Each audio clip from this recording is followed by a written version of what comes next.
The tallest cop pointed at my garage and said, "We've received a complaint." I said, "Cool. Show me your badge." He blinked. That's when I smiled. It all started 3 weeks after I moved in.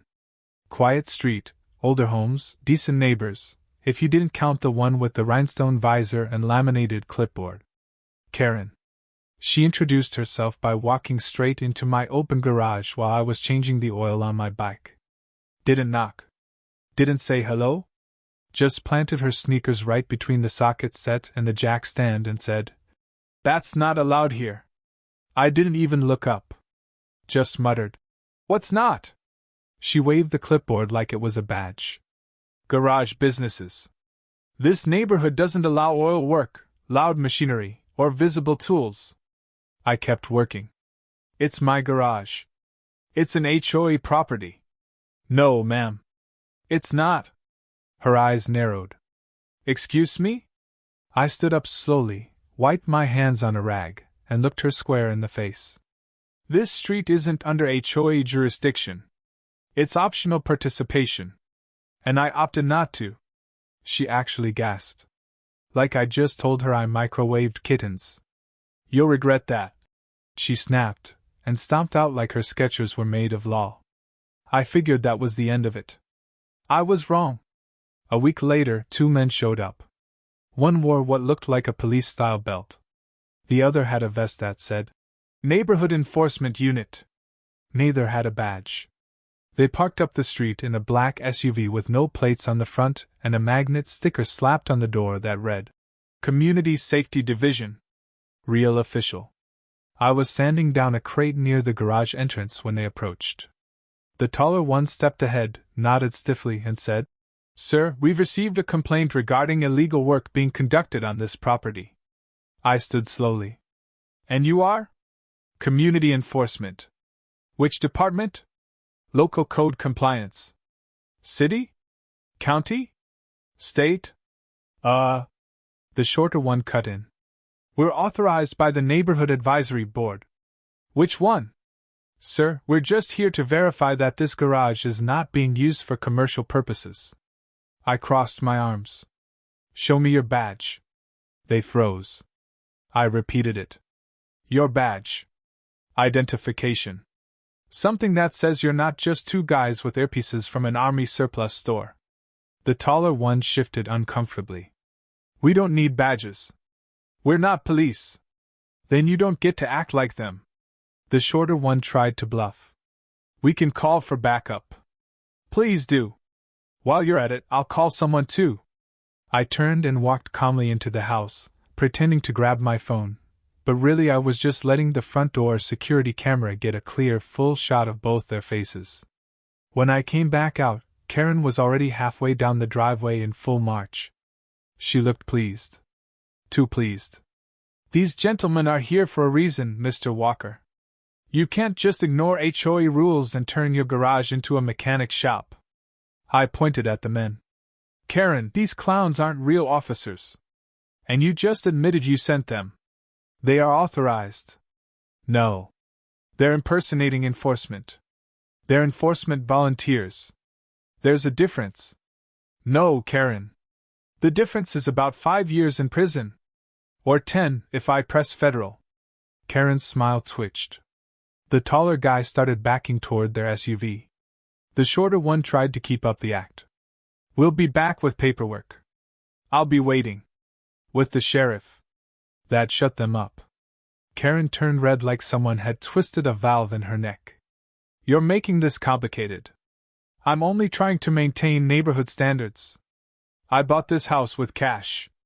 There's no lien, no HOA contract, and no compliance clause on my deed.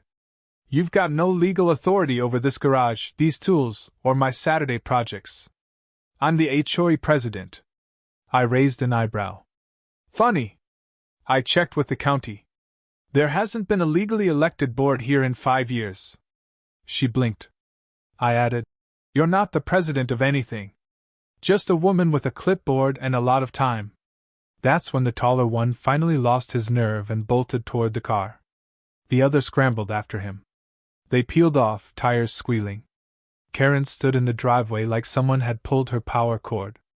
I walked up to the garage door and pushed the button to lower it halfway, then looked her square in the face. Don't send anyone else. Next time, it won't be a warning. She muttered something about calling her lawyer and stormed off. Back inside, I loaded the footage from my outdoor cameras, including the clear frontal shots of both men, their vehicle, and Karen standing beside them confirming she had sent them. I titled the folder, HOA Ambush Attempt, and sent a copy to the sheriff's office with a quick note. Possible impersonation incident. Suspect behavior. Footage attached. That night, while I sat on the porch with a cold drink and the sound of cicadas in the trees, I got a call from Deputy Grayson. We served together during my last deployment. He laughed halfway through watching the footage.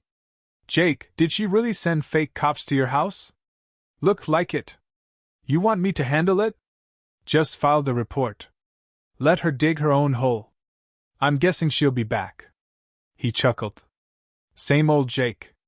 Calm under fire. Old habits. Semper Fi, brother. Semper Fi.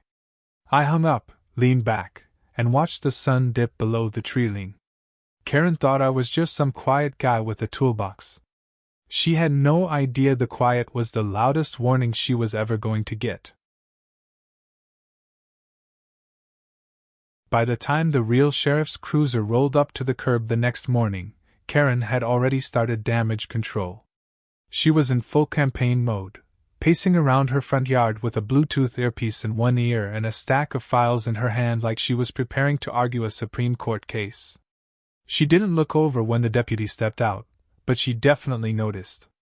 I watched from my porch, mug of coffee in hand, already knowing exactly how this would go. Deputy Grayson strolled over, calm and professional, the way only a small-town sheriff with military years behind him can manage. He gave me a short nod before heading directly toward Karen's lawn like a man walking into a well-known circus. She smiled, all teeth. Good morning, officer. I was just about to call. Grayson didn't smile back. Karen Elliott? Yes. I'm the HOA president for this neighborhood. He flipped open his small notepad. Funny, because according to county records, this HOA hasn't filed formal board registration since 2018. That makes your current title, let's say, informal. Karen blinked fast, caught off guard for the first time since she'd stormed into my life. We're in the process of recertifying. It's just a paperwork issue. I see. And were you also just informally employing 2 men yesterday to conduct what looked like a law enforcement operation on your neighbor's property? I didn't hire anyone. We've got video of you directing them, standing beside them, and even confirming their presence as enforcement when questioned. That puts you in a very particular spot under state law. Karen tried to recover, switching from offense to panic-laced defense. They're community peace officers. Neighborhood safety partners. Grayson let out a breath that sounded more like a held-in laugh. There's no such title registered with the city, the county, or the sheriff's office. And impersonating an officer, or even organizing the impersonation of one, is a criminal offense in this state. Do you know how serious this is? They weren't pretending to be police. She snapped, voice rising. They were just inspecting his garage. Without a warrant. Without identification. Without authority. That's trespassing and misrepresentation at minimum. Add in the false legal claim and the fact you put it on video, and we're looking at a pretty ugly combination. Karen turned toward me, like I might jump in and save her. I just sipped my coffee. Grayson gestured for her to remain where she was and walked toward me. You mind if I see the full footage again? Not at all. I stepped inside and handed him a USB. That's the master file.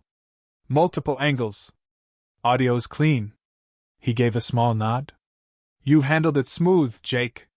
Could have escalated, but you kept it quiet. Didn't seem worth making a mess. I figured you'd take care of it. I will. We stood in silence for a moment, watching Karen now pacing her driveway, frantically typing something on her phone. Probably crafting some statement for the non-existent board. Grayson finally said, You want to press charges? I wanted to stop. Whatever gets that done. That's probably going to involve her learning the hard way. I don't think she learns any other way. He nodded again and walked back over to her. I stayed seated, not because I wasn't involved, but because my part was done. I'd spotted the threat, contained it, and handed it off. Clean execution. From my porch I watched as Grayson explained to Karen she was being officially cited. First for enabling impersonation of law enforcement. Then for harassment. And finally for attempting to enforce unregistered governance with fabricated authority. Her face turned from defiant to shocked to furious in seconds. She demanded to speak to a superior. He told her she was welcome to file a formal complaint at the sheriff's office, after they finished the citation paperwork. The best part came when she asked if she could go back inside to get her documents, and he told her to stay put. She froze mid-step like someone had pressed pause. Around that time, neighbors started peeking out from behind blinds. Some even walked out and leaned on fences. The street had been quiet for weeks, but now, finally, Karen was the one cornered, not anyone else. A few minutes later, another officer pulled up, this one in plain clothes. Legal services, probably. He handed her some additional documents. She looked like she might explode. I heard her whisper, "This is insane." Then louder, "I was just trying to help the community," Grayson replied. "Then maybe next time, try not to do it through fraud and intimidation." Once she was finished signing the paperwork, she tried one last play. "What about his garage? He's running a business out of it. I have witnesses." Grayson turned back toward me. "Jake, you running a business?" "Nope. That bike's mine. That truck's mine. I fix my own gear. Doesn't make it commercial. Got any signage? Payment terminals? Customer logs? Just a stack of parts and a busted knuckle." Grayson turned back to her. "It's his personal property. He's allowed to repair his own equipment. But it's unsightly. It brings down property values. Then close your blinds." Karen stared at him like he'd slapped her. He added, "You can try filing a zoning complaint, but it won't go far without actual evidence or a legitimate HOA in place. Right now, this whole thing? That was all on you." She didn't say another word. Just turned, red-faced, and walked stiffly back toward her house. No clipboard this time. No sunglasses. No victory speech. Grayson walked back up toward me. "I think she's gonna cool off. For a while. You think that's the last of it?" "Doubt it. People like her don't quit. They just find quieter ways to be annoying. Then I'll keep the cameras rolling." He smirked. "Still got that thing you used to carry?" "In the safe. But I'd rather just keep filming. Let me know if she tries anything else." "Always." Grayson headed back to his cruiser. Neighbors nodded as he passed. One even offered him a bottle of water. The silence left behind when he drove off felt different now, less tense, more peaceful. I finished my coffee, stood up, and walked back into my garage. The place hadn't changed. Still dusty, still quiet. Still mine. Whatever came next, I knew one thing for sure. Karen finally understood I wasn't just the quiet guy who lived at the end of the street. I was the one neighbor you didn't corner unless you were ready for a lesson. And this one? She got it for free. The neighborhood felt different after that. The same dogs barked in the morning, the same sprinklers clicked on at dusk, and the same wind rustled the pines, but something invisible had shifted. People nodded at me more often. The quiet ones waved. Even the guy across the street who used to pretend not to notice anyone gave a half-smile when I rolled out my trash bin. They all knew. Maybe not everything. Maybe not what I did, or what I'd been trained for. But they knew enough to stop assuming the guy fixing bikes in the garage was just a handyman with a buzzcut. Karen's circus had handed out free tickets to the truth, and no one could unsee it. She didn't show her face for 2 days. No walks. No driveway pacing. No clipboard. On the 3rd day, her car was gone from the driveway. The 4th, a moving truck rolled in. No neighbors helped. Not one. A few watched. One older woman on the corner even brought out popcorn and a lawn chair, claiming she was supervising the exorcism. Karen packed fast and didn't say goodbye. She just left. The for sale sign popped up the next morning, and by noon, someone had taped a piece of paper under it that said, "No HOA power. Confirmed." It stayed up for weeks. A few nights after that, the neighborhood threw a barbecue. It wasn't for me, officially. Just something the cul-de-sac decided to do for the first time in years. But there was an extra chair set out near the grill, a cold beer waiting on the table beside it, and when I walked up with a rack of ribs and some homemade cornbread, someone handed me a spatula like I'd always been on the guest list. No speeches, no fanfare. Just food, laughter, and a sense that maybe people could breathe again. I didn't talk about what happened. Didn't bring up the citations or the sheriff or the fake cops or the two guys who ran like they'd seen a ghost. It didn't need to be said. Everyone already knew. Later that evening, one of the neighbors, a middle-aged dad named Phil with a sunburn and a dad joke grin, leaned over and asked casually, "So what exactly did you do before moving here?" I took a sip of lemonade and answered, "I was in the Marines." That was all I said. That was all I needed to say. The table went quiet for just a second, then filled with a few nods and some impressed whistles. Phil raised his drink slightly and muttered, "That explains a lot." Nobody asked more. They didn't need a resume. They'd already seen it in action. As the night wore on, someone dragged out an old portable speaker and played some classic rock. Kids chased each other across yards, a couple teens set up a game of cornhole, and I ended up fixing a loose hinge on the grill lid with a screwdriver someone handed me like it was tradition. It felt like something normal. Something I hadn't felt in a long time. Not since before the deployments. Before the noise. Before all the faces that stopped showing up at roll call. When I got home, I walked back into the garage. It was quiet, tools clean and lined up.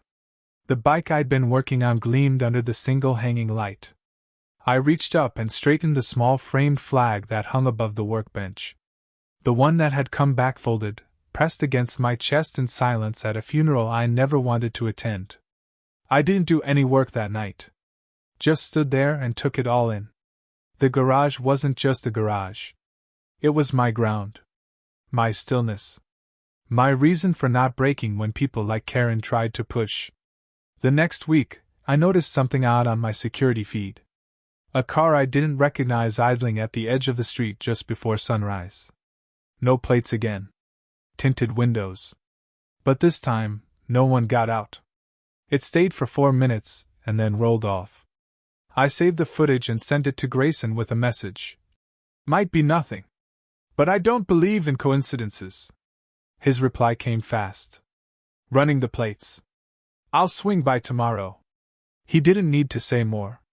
We both knew Karen might not have given up as quietly as she pretended. And if she didn't, I'd be ready. But the car never came back. Maybe it was a friend. Maybe someone checking up on her old place. Or maybe it was just a reminder that even when the fight's over, the habit of watching never fades. Marines are trained to trust silence even less than they trust gunfire. Because silence hides the buildup. The planning. The real threat. Life settled into a rhythm after that. I kept working in the garage, sometimes fixing my own stuff, sometimes helping neighbors who asked politely and offered a smile instead of demands. I didn't charge anyone. Never wanted money. Just a handshake and a cold drink when the job was done. They respected that. Some days I caught a kid staring through the open garage, watching me replace an engine belt or weld a frame. I'd wave him over, hand him a pair of gloves, and show him how to hold a wrench the right way. Teaching was easy. It was peace that took more effort. Every now and then, someone would mention Karen. Usually in passing. Usually with a smirk. She'd left the neighborhood, but her reputation stayed behind. Not as a villain anymore, but as a warning. A lesson carved into the street without a single punch thrown. People still told the story. About the fake cops, the sheriff, the citations. About how she tried to control the wrong person. How it ended without violence but left an impression. I didn't mind. Let them talk. On one of the cooler nights, I sat on the porch, boots kicked up, dog asleep by my feet. The streetlight flickered just enough to remind me of base camp in the early mornings, the haze before dawn. I heard someone walk up. Grayson. He sat down beside me and handed me a bottle of root beer. Still watching the trees? Always. You know, I think that woman might have saved this place. I glanced over. How you figure? She made folks wake up. Remember what a good neighbor actually looks like. You handled her without losing your temper. That's rare now. I nodded, said nothing. Grayson finished his drink and stood. If you ever need anything, I'll call. You know I will. He walked off, and the silence wrapped back around me like an old blanket. Familiar. Steady. Not empty. I looked back at the garage.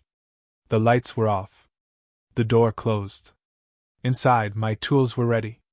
The flag still hung straight. Everything exactly where it belonged. I wasn't the loudest man on the street. I didn't need to be. But now they knew. I wasn't the one to push. Not because I'd fight, but because I'd already won. Quietly. Permanently. The Marine way.